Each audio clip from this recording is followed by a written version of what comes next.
Hello friends. दोस्तों, आज से ठीक एक दिन बाद हमारे भारत देश के उड़ीसा राज्य के एक शहर में जिसका नाम है जगन्नाथपुरी या पुरी, वहाँ पर मनाया जाएगा दुनिया का सबसे बड़ा रथ फेस्टिवल, रथ यात्रा का फेस्टिवल, जिसे कहा भी जाता है रथ यात्रा। दोस्तों, रथ यात्रा ये जो फेस्टिवल है, ये जो त्योहार है, क्यों मनाया जाता है, आई एम श्योर ये हम सब जानते हैं। शॉर्ट में आपको बताती हूँ कि भगवान जगन्नाथ, सुभद्रा जी जो उनकी बहन हैं, और उनके जो भाई हैं बलभद्र जी, ये तीनों गुंडिचा मंदिर जाते हैं रथ में बैठकर, जो कि स्पेशली बनाया जाता है इस यात्रा के लिए। जो रथ जो बनता है वो स्टार्ट होता है अक्षय तृतीया के दिन से बनना। तब से लेकर रथ यात्रा तक उन रथों को, तीनों रथों को तैयार किया जाता है। इन रथ में बैठकर तीनों भगवान जाते हैं गुंडिचा मंदिर अपने मामा के यहाँ। मामा के यहाँ से आने के बाद वो वापस अपना जो the place which is the original abode, Jagannathpuri का जो मेन मंदिर है, वहाँ वापस आकर सेटल डाउन हो जाते हैं। तो रथ यात्रा तो हम सब जानते हैं, हम सब ने वीडियोस देखे होंगे, कहीं ना कहीं उसके बारे में पढ़ा भी होगा। हो सकता है आप कई बार गए भी होंगे रथ यात्रा अटेंड करने।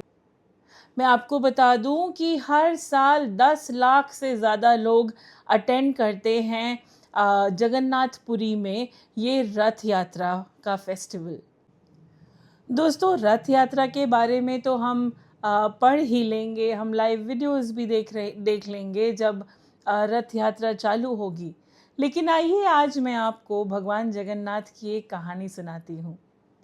एक बार की बात है, कर्माबाई जी जो थीं, वो जगन्नाथ भगवान की बहुत पूजा करती थी। उन्हें अपने बेटे के समान, एक छोटे बच्चे के समान उनका लाड़ दुलार करती थी।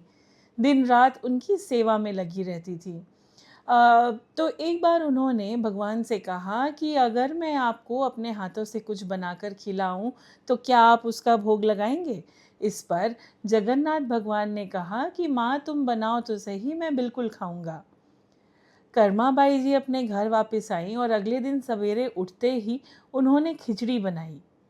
भगवान जब सवेरे सवेरे आए उनके घर, उन्होंने उनके लिए आसन बिछाया, भगवान बैठे और खिचड़ी का भोग लगाया भगवान ने। तो खिचड़ी खाने के बाद जगन्नाथ भगवान को खिचड़ी बहुत अच्छी लगी और उन्होंने कर्माबाई जी से कहा कि माँ, ये खिचड़ी तो बहुत स्वादिष्ट है, मैं रोज़ खाने आऊँगा। कर्माबाई जी खुश हो गई और उन्होंने कहा कि तुम इसी समय रोज़ आना, मैं खिचड़ी तैयार रखूँगी। तो ये सिलसिला यूं ही चलता रहा कुछ दिन कि कर्माबाई जी खिचड़ी बनाकर रखती और भगवान आते खिचड़ी का भोग लगाने। लेकिन एक दिन एक संत बाबा थे जिन्होंने कर्माबाई को देखा जो खिचड़ी बना रही थी, और उन्हें टोक दिया कि अरे कर्माबाई, तुम सवेरे सवेरे बिना नहाए धोए, बिना रसोई घर साफ किए भगवान का भोग बना रही हो खिचड़ी का, ये तो गलत बात है। तो इस पर कर्माबाई जी ने अगले दिन से सोचा कि वो नहा धोकर सारे काम निपटाकर स्वच्छ होकर ही खिचड़ी बनाएंगी। तो तय समय पर जगन्नाथ भगवान आए भोग लगाने, खिचड़ी खाने। लेकिन कर्माबाई जी ने अंदर से आवाज़ दी, अभी थोड़ा सा रुको, थोड़ा बैठो, मैं अभी नहा रही हूँ। जगन्नाथ भगवान ने फिर आवाज़ लगाई कि माँ, मुझे जल्दी खिचड़ी दे दो वरना मंदिर का पट खुल जाएगा, मुझे जाना होगा। कर्माबाई जी ने इस पर कहा कि थोड़ा सा रुको, अभी मैं साफ सफाई कर रही हूँ, अभी लाती हूँ खिचड़ी। साफ सफाई करने के बाद कर्माबाई ने जल्दबाजी में खिचड़ी बनाई और भगवान को भोग लगा दिया। आज जब जगन्नाथ भगवान ने खिचड़ी खाई तो उसमें उन्होंने उन्हें वो प्यार या वो भाव नहीं मिले जो रोज़ की खिचड़ी में होते थे। जल्दबाजी में खिचड़ी खाई जगन्नाथ भगवान ने, और बिना पानी पिए ही उठकर चले गए, क्योंकि मंदिर के पट खुलने का समय हो रहा था। बाहर निकलते समय जो वही संत बाबा थे, उन्होंने उन्हें देख लिया। जगन्नाथ भगवान ने सोचा, ज़रूर कुछ गड़बड़ है, इसी संत ने कुछ पट्टी पढ़ाई है मेरी माँ को। तो मंदिर में चले गए जगन्नाथ भगवान। सवेरे जब पुजारी ने मंदिर के पट खोले तो भगवान के मुंह पर थोड़ी सी खिचड़ी लगी हुई थी। इस पर पुजारी जी ने भगवान से पूछा कि अरे, ये खिचड़ी कहाँ से लगी है आपके मुंह पर?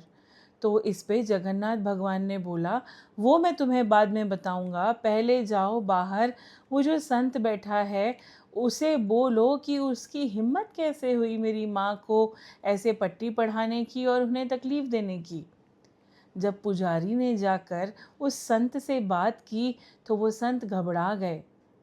जाकर उन्होंने कर्माबाई जी से माफ़ी मांगी और उन्हें कहा कि ये जो रूल्स एंड रेगुलेशंस हैं, ये जो नियम कानून हैं, ये हम संत बाबा लोगों के लिए है। तुम अब से जैसे खिचड़ी बनाती थी भगवान के लिए, वैसे ही बनाया करो। तो बस फिर उस दिन के बाद से सिलसिला फिर से शुरू हुआ। रोज़ कर्माबाई जी अपने पूरे प्यार से, पूरे भाव से खिचड़ी बनाती और भगवान सवेरे सवेरे आकर खिचड़ी का भोग लगा कर जाते। एक दिन कर्माबाई जी का देहांत हो गया। भगवान को बहुत तकलीफ़ हुई। सुबह सुबह जब पुजारी ने मंदिर के पट खोले तब भगवान को रोते हुए पाया। उन्होंने कहा, अरे प्रभु, आप रो क्यों रहे हैं? इस पर जगन्नाथ भगवान बोले, मेरी माँ का देहांत हो गया है, अब मुझे खिचड़ी कौन खिलाएगा? तो उन्होंने कहा, भगवान, अब से हमेशा हम खुद खिचड़ी बनाकर सर्वप्रथम आपको खिचड़ी का भोग ही लगाया जाएगा। बस उस दिन से आज तक आपको पता होगा कि जगन्नाथ भगवान को जगन्नाथपुरी के मंदिर में खिचड़ी चढ़ाई जाती है, खिचड़ी का भोग लगाया जाता है।